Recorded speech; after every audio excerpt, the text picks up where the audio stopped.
What if one of the most important UFO crash retrievals in modern history did not happen in the United States, did not involve Roswell, and did not take place behind the familiar walls of secret American bases, but instead occurred thousands of miles away in the silent deserts of Africa, only to be quietly erased before the world ever had the chance to ask questions?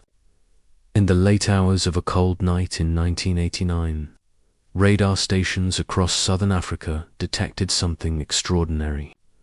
An object appeared on multiple systems simultaneously, moving at a speed that exceeded conventional aircraft, satellites, and known missile technology. It did not follow a predictable flight path. It did not emit a recognizable transponder signal, and it did not behave like anything built by human hands. Within minutes, confusion turned into alarm as military controllers realized the object was descending rapidly toward the Kalahari Desert. The Kalahari is not just empty land. It is vast, isolated, and unforgiving, stretching across Botswana, Namibia, and South Africa. It is a place where visibility is limited, communications are sparse, and secrets can disappear without witnesses. That night, however, people living on the edges of the desert reported seeing a brilliant light streak across the sky. Some described it as blue-white, others as silver, but all agreed on one thing. It moved silently, without sound, without flame, and without warning, before dropping straight down toward the sand. According to later testimonies, South African Air Force radar tracked the object until it abruptly slowed and descended at an impossible angle. Fighter jets were scrambled, but by the time they reached the area, the object was already on the ground. There was no explosion, no fireball, just an impact site buried in one of the most remote regions on Earth. What happened next is what separates the Kalahari incident from countless UFO sightings. Within hours, military units were dispatched to the location. Roads were sealed. Airspace was restricted. Communication channels were locked down. And according to multiple independent sources who came forward years later, foreign intelligence personnel arrived not long after, including individuals believed to be connected to United States and British defense agencies. The recovery operation was fast, controlled, and silent. Locals were kept away. Soldiers were ordered not to speak. Equipment was brought in under the cover of darkness, and by the time the sun rose, something extraordinary had already been removed from the desert floor. Those who claim to have been briefed on the incident describe a craft unlike anything officially acknowledged by any government. It was small, roughly circular or oval in shape, with a smooth metallic surface that appeared seamless. There were no rivets, no welds, no visible propulsion system, and no markings that resembled human language or symbols.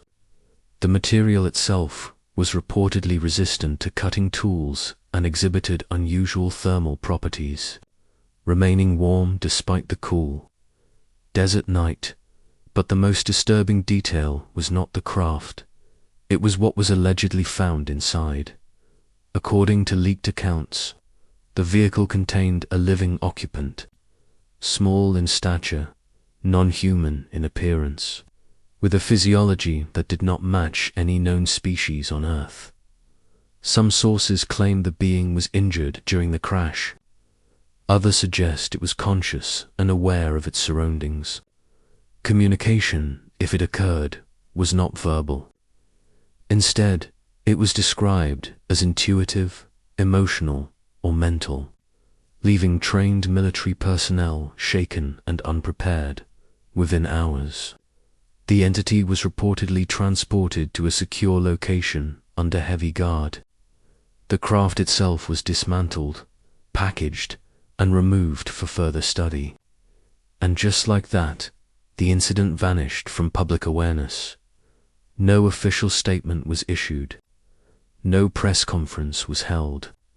No explanation was provided to the people who lived nearby. The world was never told that something had fallen from the sky. For years, the Kalahari incident remained buried beneath classified files and deliberate silence. But silence, especially when shared by many, has a way of breaking. Former military officials, intelligence insiders, and researchers began to quietly reference an incident in southern Africa that did not fit any known explanation. Radar logs were rumored to exist. Medical records were hinted at. Internal briefings were described in vague but consistent terms. What makes these accounts compelling is not their drama, but their consistency. Independent sources, separated by geography and time, described the same sequence of events: detection, descent, recovery, suppression, and always the involvement of foreign intelligence beyond South Africa.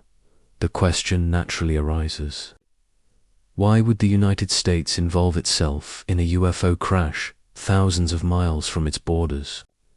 The answer, according to whistleblowers, lies in classified international agreements that predate the Cold War. Agreements that treat non-human technology as a global security issue rather than a national one. Under these arrangements, any unidentified craft believed to be of non-human origin becomes the shared concern of allied intelligence agencies. Location becomes irrelevant. Control becomes everything.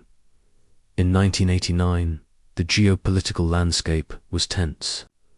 The Cold War was nearing its end, but mistrust between superpowers remained high. Advanced technology was power. Information was dominance. And the idea that a non-human intelligence possessed capabilities far beyond human engineering represented both a threat and an unprecedented opportunity. If the Kalahari craft was real, it would not have been treated as a curiosity. It would have been treated as a strategic asset. Researchers who have studied the incident suggest that technology recovered from the crash may have influenced classified aerospace programs in the years that followed.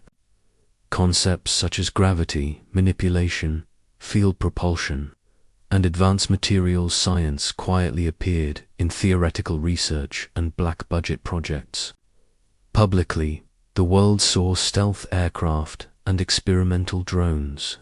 Privately, something far more advanced may have been studied behind closed doors. Skeptics often point out the lack of physical evidence. No photographs have been released. No debris has been displayed. No official documents confirm the event. But those who believe the incident occurred counter with a different perspective. If a non-human craft truly crashed and was recovered, would any evidence ever be allowed to reach the public? History suggests otherwise. Governments have demonstrated remarkable ability to control information, especially when national security is invoked. Entire weapons programs have remained hidden for decades. Surveillance systems were denied until exposure was unavoidable. And in matters involving intelligence, secrecy is not the exception. It is the rule. What makes the Kalahari incident particularly unsettling is how closely it aligns with later revelations. Decades after 1989, United States Navy pilots began publicly describing encounters with unidentified aerial phenomena that displayed identical characteristics: instant acceleration, right-angled turns, no visible propulsion, no heat signature. Pentagon programs quietly acknowledged the study of these objects, and whistleblowers stepped forward, claiming that crash retrieval programs existed and had existed for decades. Suddenly, the idea of a recovered craft in Africa no longer sounded impossible. It sounded familiar. Could the Kalahari incident have been one of the earliest modern recoveries, a moment when humanity confronted undeniable evidence that it was not alone and chose secrecy over disclosure. Those who claim inside knowledge suggest the decision was not driven by fear of public panic. Instead, it was driven by fear of loss of control. Disclosure would reshape religion, science, economics, and political authority. It would force humanity to reconsider its place in the universe. And once that truth is revealed, it cannot be contained. So instead, the story was buried. But buried does not mean gone. Over time, fragments have surfaced. Declassified documents with unexplained gaps. Witnesses who waited decades before speaking. Patterns of intimidation, missing records, and sudden career endings among those who asked too many questions. Each piece alone proves nothing. Together, they form a disturbing picture. The Kalahari Desert remains quiet. The crash site, if it existed, has long been erased by time and sand. But the implications of that night remain unresolved. If a non-human craft was recovered, what was learned from it? If a living entity was taken, what became of it? And if governments have known the truth for decades, why does disclosure still feel just out of reach? Perhaps the most uncomfortable possibility is that disclosure is not a single event, but a process. A slow release of information, carefully controlled, introduced only when humanity is deemed ready. Or perhaps disclosure is not delayed because of fear, but because of something far more troubling. What if the truth is not reassuring? What if the intelligence behind the Kalahari craft is still present, still observing, still waiting? The desert does not speak, but it remembers. And if something truly fell from the sky that night, then the silence that followed may be the loudest evidence of all, because secrets of this magnitude do not disappear, they wait.